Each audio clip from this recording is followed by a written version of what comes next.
Their fear is that if they allow the youth to grow, what will happen is that we will come and push them out of power and then now fight for better positions, which they don't want. So the best way is to keep us as far as possible, as far away from becoming financially independent, so that we cannot speak truth to power.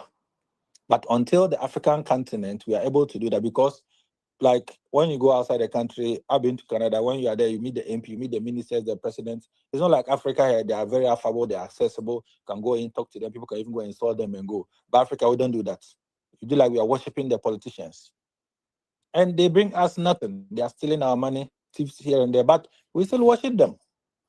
So there should be a time, though sometimes my communication director says, Mr. President, you have to speak for us. Sometimes he tells me that I'm too diplomatic. But I always tell him that this politician we are dealing with, if I'm not diplomatic, they will not even invite me into some of their rooms. So at times I'll have to see it. I cannot say it as it is. And when I get the opportunity, yes, I will say it. But when you speak too much truth, they will still block you again.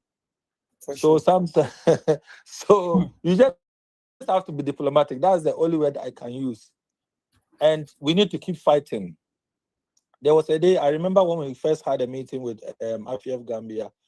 One of my friends, Cece, I don't know, Fanta, whether you remember. I've forgotten the other name, Baba Cece.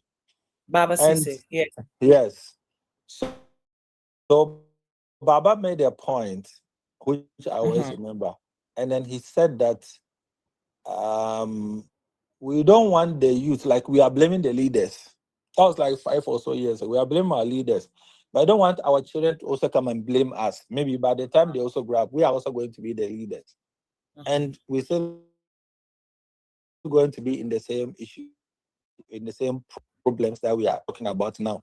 So, but for me, I think that everybody should do your part because we all come to do our part. Let's posterity judge us, and then we go. But we cannot be happy with the system. Even in Islam, it's stated that if you see something bad, you should speak against it, try and change it. But if you cannot even do it, hate it with your heart. So we need to understand that the situation that we are in now is not good. But what can we do? For me, I always say that as youth, whatever you lay your hands on, just do it with all your best. Do it with all your might. Be passionate because there are some youth that are very lazy, honestly. There are some youth that don't want to do anything. They just wait for their passion. This the work I want to do. If I don't get that work, I'm not doing anything. No. I always say that start with what you hate. Me, I hated banking. But when I started, there was no jobs available. So I had to start as a banker and work my way through till I was able to establish one of the biggest media houses in Ghana. I saved money from the bank and used it to establish my own business.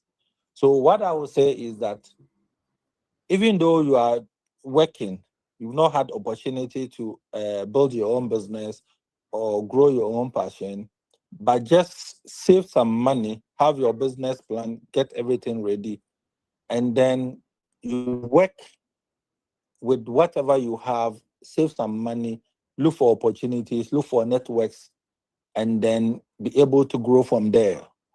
But there are some youth that will call me, oh, Mr. President, I have a business, I need funding. Then I ask the person, do you have your business plan? No. How much money do you need? The person doesn't know. How much money will the person get if they invest their money? The person doesn't know. So I always want everybody to go ready. So with